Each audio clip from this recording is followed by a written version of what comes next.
What's up, everybody? Welcome to the bi-weekly community call. These are going to be back on a regular cadence after we did the big one, not last week, but the week before, about the metamorphosis proposal. We'll give an update on that in a bit also. But before we kick things off, there are some yield opportunities I want to highlight because I think some of them are going underappreciated. So the Karak farm has a lot of room to grow, I think.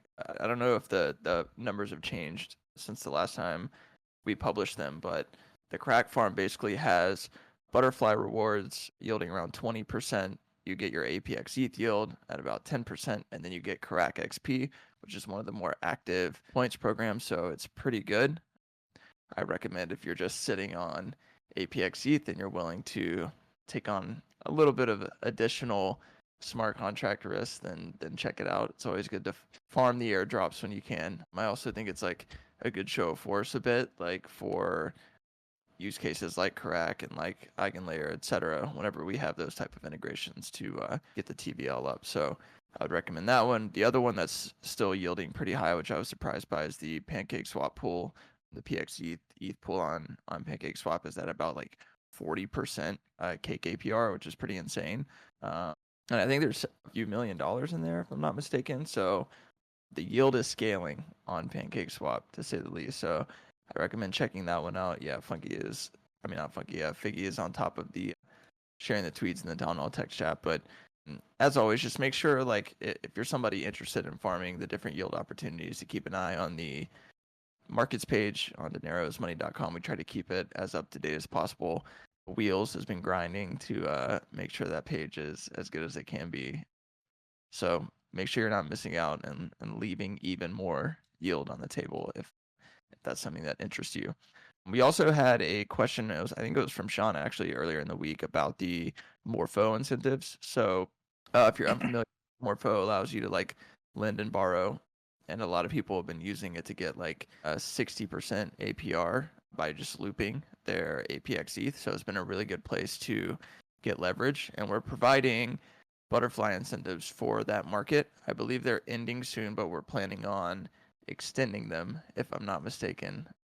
I think Funky's been working on that. Yeah, we're just talking with Morpho, trying to get that sorted. We'll let you know once she has something to share.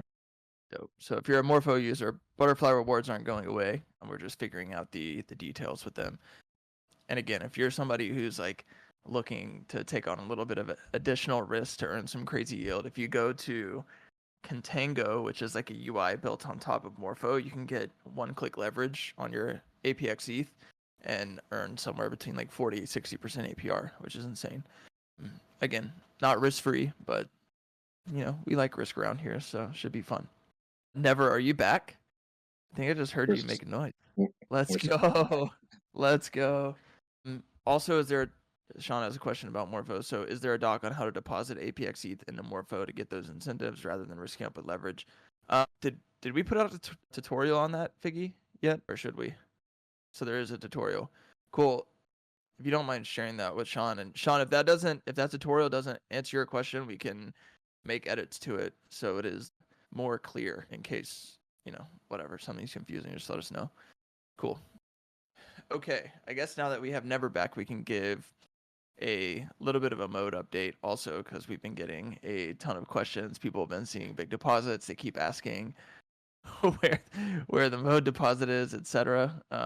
So just to clarify, you know, a couple of weeks ago when we gave the update, we had basically done everything there was to do on our end when we were kind of waiting on the mode team. I think the mode team is really busy running an L2, and so because of that, it's not moving as fast as it could be. So we're going to actually help them get it across the finish line. So we're gonna put in a little more work to help them get the solution live. And I keep reiterating that it is not a simple bridge deposit, so it is more involved than that. And because of that, there's more moving pieces. Thus, it's a little bit harder to get going. But I know Never's been working closely with them, and I was going to pass it to you to give a little bit of an update on that. Yeah, it just took a little while from their end. And truthfully, like between this time, we added more upgrades and more features to make it an even better product. So yeah, whenever they're like now we kind of took our UI team and integrations team just kind of jumped on board with their team to make sure the integration goes well.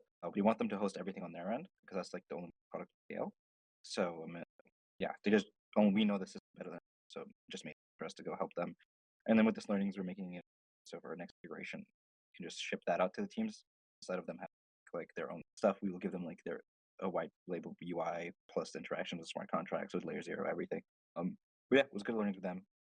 We added some more features that are like super cool that will make it super cheap to actually mint. Like basically is L2 ETH on mode ETH on mode. So like it goes through the bridge, and also you can mint it natively, which makes it like you pay 2 cents deposit fee instead of having to pay like $100. So that just helps scale this product. All right, there was a little bit of alpha in there, but I guess I'll let it slide. Sugar Frog asked about the timeline. So I am not going to give a timeline because it's somewhat in our control, but it's not completely in our control. And so I don't think it's like, you know how I am about timelines. So I'm not going to give one, but I will say after we get the mode one live, all of the other ones will be much easier to get out. So the reason this one has taken so long is one, because the idea has changed over time, but also because it's the first time this is actually going out. And yeah, so exactly, we'll be templating the approach, and it'll be a lot easier to go up to a team, get them to agree to go live with it, and then move forward from there. So yeah, Also, you guys might have. There's some on Twitter, and then there's some that I was like engaging with as well, and I sent in the Discord. You might have seen some of the other L2s that are hinting towards doing the same thing. If you keep a really close eye on Twitter. dope. Yeah, so we'll give an update on that as soon as we can. Obviously, we're trying to get it out, and we have a ton of other partners, as Sammy just hinted towards, in the pipeline. So once we're good, we'll ship it. Speaking of other partners, I guess I was in Speculator yesterday, I think, kind of like hanging out and talking about what it is that we're actually building with this L2 thing. And I know we've hinted at it and talked about it and talked around it a lot over the past, like, I don't know, couple months or something. And so I guess we could give a little bit of a reminder of like what the strategy is right now. So basically, the question or the conversation yesterday started off with like somebody asking me why people aren't like aping 10% yield like crazy right now. And the honest answer is that 10% yield is probably just not high enough for most retail users. I mean, if you have the opportunity to earn 3% and then ape Pendle and earn 44x leverage or more on your points farm, like most people are just going to do that, or yeah, or 30% on Athena or, whatever else. So like most retail users are way more risk on. And so they would rather do that type of stuff at the prospect of getting a $10,000 airdrop or whatever over just like staking and earning 10% yield.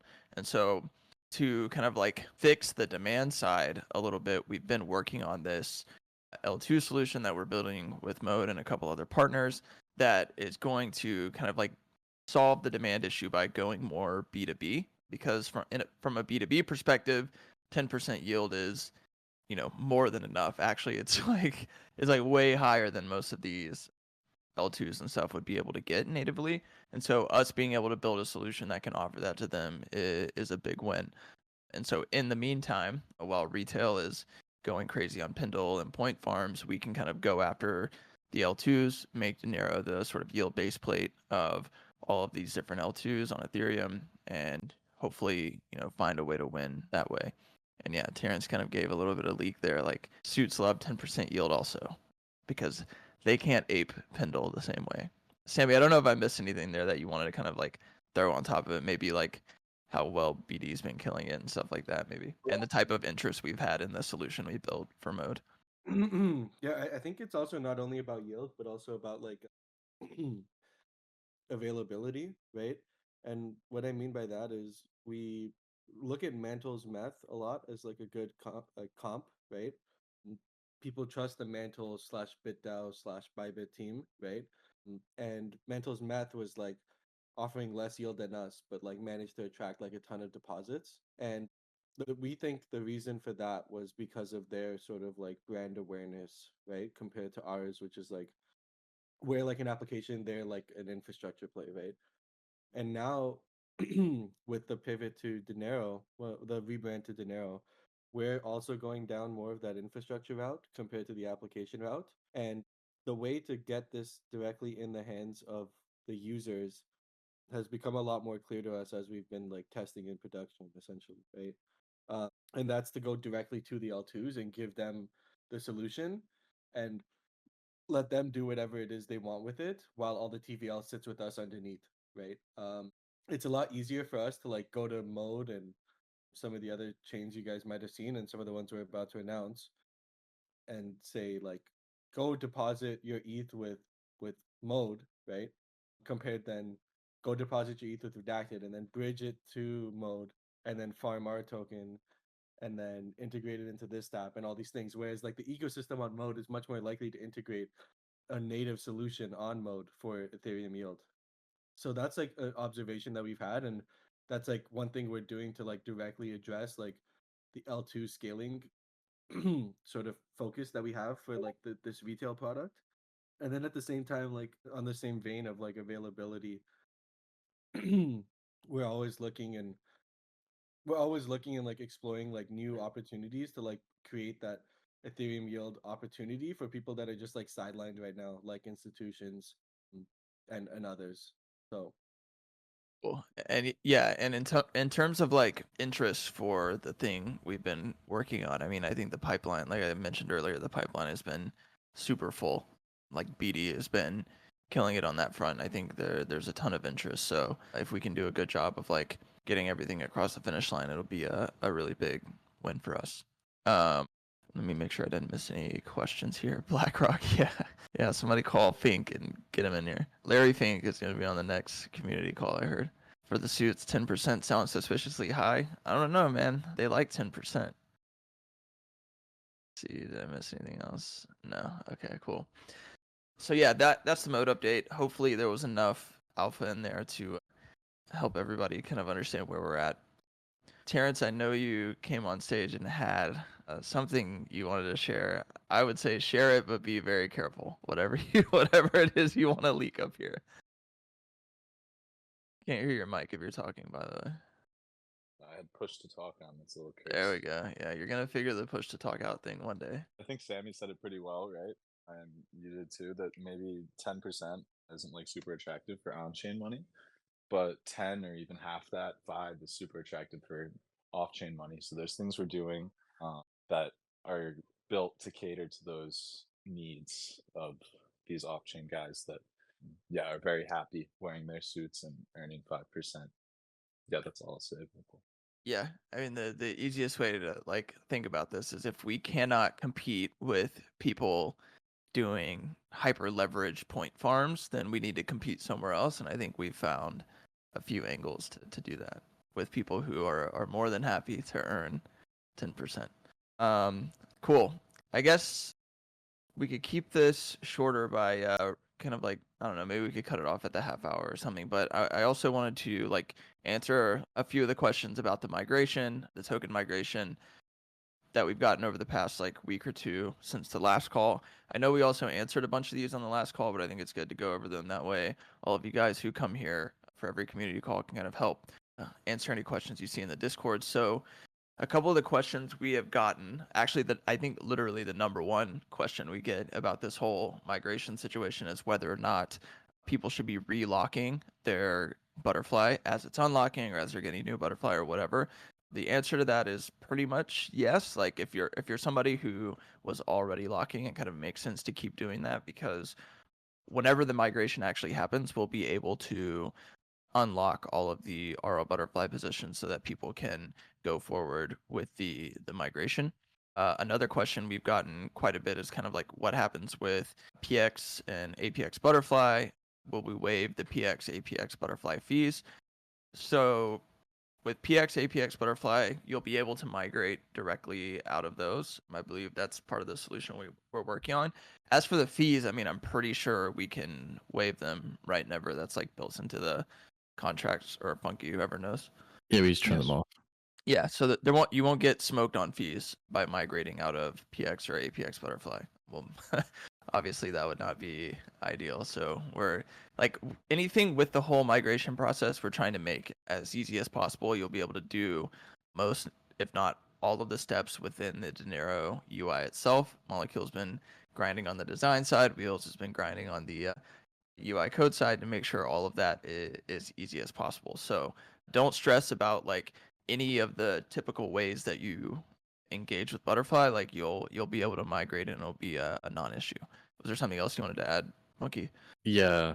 So as you all know, last year we passed the second year of Butterfly incentives for RL Butterfly, and those lasted for a year. And the last Butterfly distributed with regards to that 7% will be on the distribution next Tuesday. And as per the Metamorphosis proposal, thereafter we'll be distributing 3% in the year starting from the Wednesday next week. So until we migrate to a Dinero and Dinero, we will be distributing a proportional amount of that 3% every 2 weeks. Dope. So hopefully that answers that. There was one more thing I wanted to share. Hold on, I got to pull up the link though. So I think we talked about this on the last community call as well, but as you all know, as kind of like part of the rebrand, will be spinning out Hidden Hand under its own set of communications channels, and because of that, Hidden Hand will have its own Twitter and own set of docs, etc. So if you're somebody who's stoked to keep following Hidden Hand, make sure you do that on the new account. We haven't started pushing anything from that account yet, but when we do, it'll be easy for you guys to keep up with everything there. So yeah, I was actually about to pass it to you, Never, with regards to the audits and timing. So if you want to give a quick update there, feel free.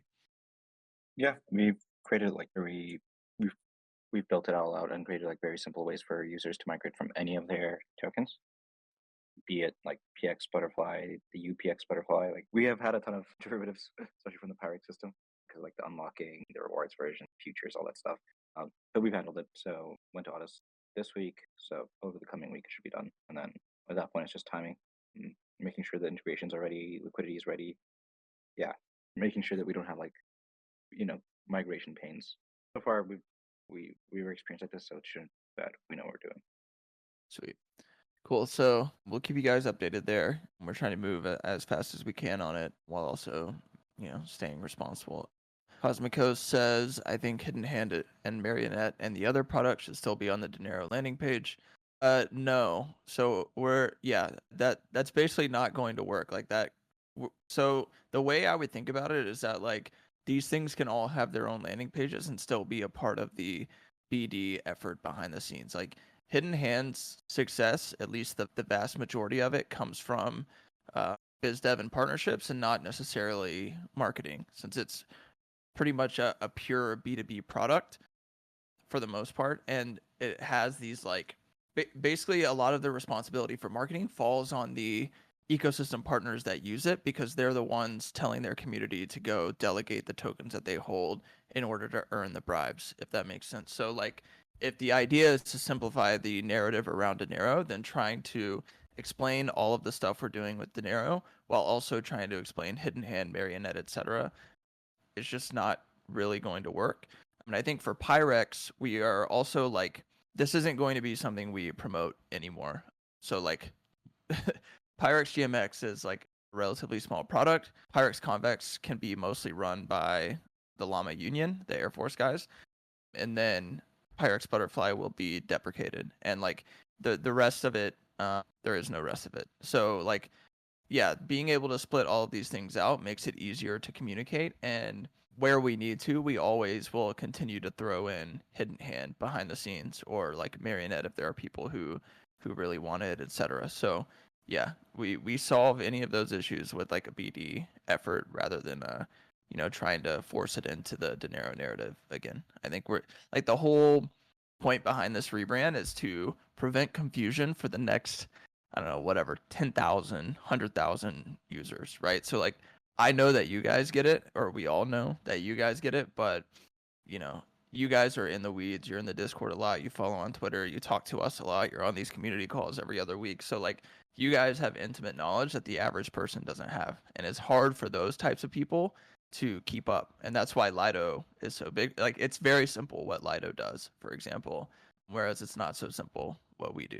So the goal with this Dinero rebrand is to make it simple. Cool. Dave, I saw you pop up here. Is there something you wanted to leak, or are you going to tell a joke today? I wanted to say for anybody that is in the SoCal area that we are having an event on Tuesday, Dine with Dinero. We'll have appetizers, we'll have drinks, we'll have good people, we'll have a good time. So Dine with Dinero. I'll put the link again in the chat. Come through if you're in SoCal. It's in Santa Monica. You know, we love the beach. Yeah. If you want Dave to swoon you with a free dinner, check it out. Yeah. Mr. Chang says, is it at In-N-Out? No, it's not In-N-Out. It would be funny if we got like a bunch of In-N-Out burgers. But no, I'll come up with a joke next week. I'm unprepared. I need to redeem myself. All right. So you guys heard it here. Next community call, Dave owes us a joke, and hopefully he can redeem himself. Honestly, I think Chang owes us a joke too for all the shit we've had to deal with from him. I saw him on a D-Side Twitter Spaces yesterday. Like, what is that? Does anybody? We came up with a thesis for DeFi on the next call we had after that. I mean, that's just insane. He was speaking on the Spaces. Like, he wasn't just listening. He was speaking. What does Robert Chang know about fucking science? Nah, you were speaking. I have the evidence. You're cooked, bro. I caught you in 4K. Send DeFi. Nah, you're cooked. You're cooked. I have evidence, bro. Look at this. I mean, you can't defeat these allegations. Can DeFi Dave hop in to tell us his vision as biz dev? I don't know exactly what that means, but maybe, Dave, you could talk about how your experience on the Redacted biz dev team has been so far, or on the Redacted team, period, if you have any thoughts. Oh, it's been great. No, I love it here. Great fit in every way. I feel like doing biz dev is kind of like riding a bike. Like at first you might need like training wheels a bit, but then you get used to everything, like what the pitch, what you're offering. And I'm all about friendships, not just like relationships. So everyone I reach out to, like I'm genuinely interested in. And you know, we got several really good leads and things cooking up. I'm really excited for the integrations we have, especially on the branded LST front that you'll all hear in the coming weeks. But yeah, my vision for BizDev is friendships, not relationships. We all grow together and we all win together. Hell yeah. Does that answer your question, Cosmico? Nice. These peeps gotta go. Peace out, Ark. Okay. Is there any other last minute things that we didn't talk about? I don't know, Sammy, is there anything else you want to cover before we wrap this up? Let me go through my DMs. Doing customer support live right now. PXCVX, I know you brought it up briefly. We'll have a plan on what that looks like. There won't be any migration needed, but I know that comes up a few times on like, I think everyone understands like what's going to happen with Hidden Hand, but PXCVX will be treated the same way. And you guys know our major partners there are the Llama Air Force guys. So we're going to have what PXCVX looks like in the future going forward. A couple of people have DM'd me about more Pirex assets. So as you guys know, there's PXETH and there's also PXUSD, which is the stablecoin. And a few of you who's here on the call, no, only PXPU is here, but we are exploring what more PX assets before PXUSD would look like. That are like big opportunities like ETH, not smaller ones like GMX or Convex or whatever. We're talking with relevant like teams and like stakeholders to see if we could get alignment on that and make sure it all makes sense and adds up. But there's like some talk about it as well, I saw, but like nothing is confirmed right now. The focus is all on PXETH, the L2 push, the institutional push, everything to do with PXETH. And if we were to do more PX assets, it would be a whole big thing. And no, we don't do new tokens. So like this is just back to like the question. It's like, you know, if we were to do a PX whatever on a chain that's like not EVM, are we gonna like launch it as a new brand, a new token? No. we've never done that before. We'll never do that now. Everything will be focused on the Dinero token. So I guess keep an eye out for that. And if you guys have ideas for chains that you guys really like and want to get behind, feel free to let us know, because we're open to the idea as long as we can get buy-in and interest from people. Yeah. Cool. Yeah, Michael Scott asked a question about like, won't it be confusing that PXETH won't be a Pyrex product but a Dinero product? So Funky answered the question, right? It's the Pyrex brand will basically be deprecated, and PX will just be like almost like an artifact for you guys. Like everybody in the know, yeah, it's lore. Like everybody here will know what it means, but like the next however many users, they won't give a shit. They'll just, tickers in this space are insane. We have one that works for us. If it was easy to change, maybe we could do it, but I don't think it's that straightforward. So we'll rock with PX. It'll be lore for you guys. Everybody else won't care because they won't know anything about the Pyrex brand if we do our job right. When Dinero annual meeting, whenever BlackRock invests in the seed round. Dave shared the link there for anybody who is in whatever area of California that is. So if interested, sign up. Somebody said PX Soul. What if? Imagine. When pivot to AI, we already tried. Didn't work. Nobody here knows anything about AI. PX Barachain. There's some Barachain stuff, perhaps. Lore is good for narrative. Yeah, lore is good. Like butterfly merch. Yeah, so anybody who... Actually, I'm probably going to remove all of the butterfly merch or current redacted merch soon. So anybody who doesn't have any and needs some, go buy some, because after the rebrand, it will not exist. Like I want to make it kind of a rare thing. Like if you have it, you have it. If not, whatever. So make sure to get merch if you don't have any. We'll hopefully literally on the day of the rebrand, I'll have the Dinero merch ready to go and people can get that, but the redacted merch will disappear. So get your hands on it ASAP. Top quality merch, yeah. And I think the price is pretty low. Like I literally have it at the lowest possible price so that it's not hemorrhaging cash every time somebody wants to buy. So we don't make any money on it. Let me add some stuff here on the PX Soul, PX Bear Run it. stuff. Yeah. So like if we were to ever do another PX asset, like which I said that we're exploring, as long as we can make sure we're managing everyone's on the team's time well, like it would be something in that realm where if we can get like a lot of interest and subscriptions from like relevant people that would like back us on it, then that is something we'd explore. I saw someone talking about like, I mean, I don't want to talk shit about them, but like whatever. So I saw someone saying like PX, and then like the coin they were talking about was like some Arbitrum DeFi project or whatever. Like that, That's cursed, bro. We can't do that anymore. good project, but like it's not. We have to dream bigger as a project, right? Dream bigger, shoot for like more, try and capture as much of the market as we can without like diluting the brand and diluting the team in terms of what we're all focusing on, right? And right now, as we're all focusing on PXETH, the developments have been really good. We got a lot of exciting stuff in the pipeline and stuff that's like coming out that if you guys are like tuned in on Discord can see is like going to get announced soon. So, yeah. Sweet. Yes. Joker Frog says PX 88. Like the Cardano thing has been hilarious lately. I think Charles had a meltdown on Twitter this week, if I'm not mistaken. So that guy is quite the character. But at least he has what did he say? He has like a Black Hawk helicopter, which is fucking insane. We need one of those. Bankless guys trolling him. Yeah, I mean, got my own thoughts about Bankless, and David backing out of that fight is crazy. No, I don't have a Black Hawk helicopter. I'm actually kind of scared of helicopters, to be honest. I do have the redacted jet, though. Helicopters are sketchy. He's a billionaire here, so yeah. Okay, cool. Well, I think we hit everything we needed to hit today, and in only about 36 minutes. So I guess we'll call it here. Thanks everybody for coming to hang out. Appreciate it as always. Like I said, we're back on normal schedule with these, so we'll have one not next week, but the week after.